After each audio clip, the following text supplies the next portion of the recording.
And ಇಲ್ಲಿ ಬಂದಿರೋರು ಪ್ರತಿಯೊಬ್ಬರು ಆ ಕಾಳಿ ಮುಂದೆ ನೀವು ಮಾಡಿರೋ ಸ್ಟೆಪ್ ಬಗ್ಗೆ ಡಾನ್ಸ್ ಬಗ್ಗೆ ಸಿಕ್ಕಾಪಟ್ಟೆ ಕ್ರೇಜಿಯಾಗಿ ಇಷ್ಟಪಡ್ತಾ ಇದ್ದಾರೆ ಸರ್.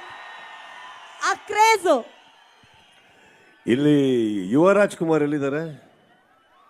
ಹಾ ಸರ್, ನಿಮಗೊಂದು ಹಿಂಟ್ ಕೊಡ್ತೀನಿ ಸರ್. ದಯವಿಟ್ಟು ಎಲ್ಲ ಸಿನಿಮಾದಲ್ಲಿ ತುಂಬ ಡ್ಯಾನ್ಸ್ ಮಾಡೋಕ್ಕೆ ಹೋಗಬೇಡಿ.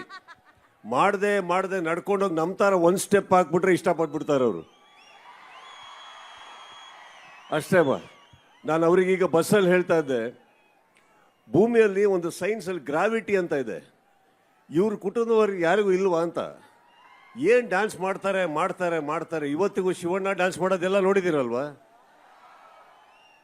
ನಮ್ಮ ಚಿತ್ರರಂಗದಲ್ಲಿ ಹಿರಿಯರಾದಂಥ ಶಿವಣ್ಣ ಅವರು ಅದ್ಭುತವಾದಂಥ ಅವಾಗ ಈ ಥರ ಡ್ಯಾನ್ಸ್ ಮಾಡ್ತೀವಿ, ಅದಕ್ಕೋಸ್ಕರ ಹಿಂದೆ ಕಾಳಿ ಮಾತೆ ಆಶೀರ್ವಾದ ಮಾಡಕ್ಕೆ ನಿಂತಿರ್ತಾರೆ. ಭಾಳ ಚೆನ್ನಾಗಿ ಹಾಕಿದ್ಯಾ, ಹಾಗೇ ಹೋಗ್ಬಿಡು ಅಂತ.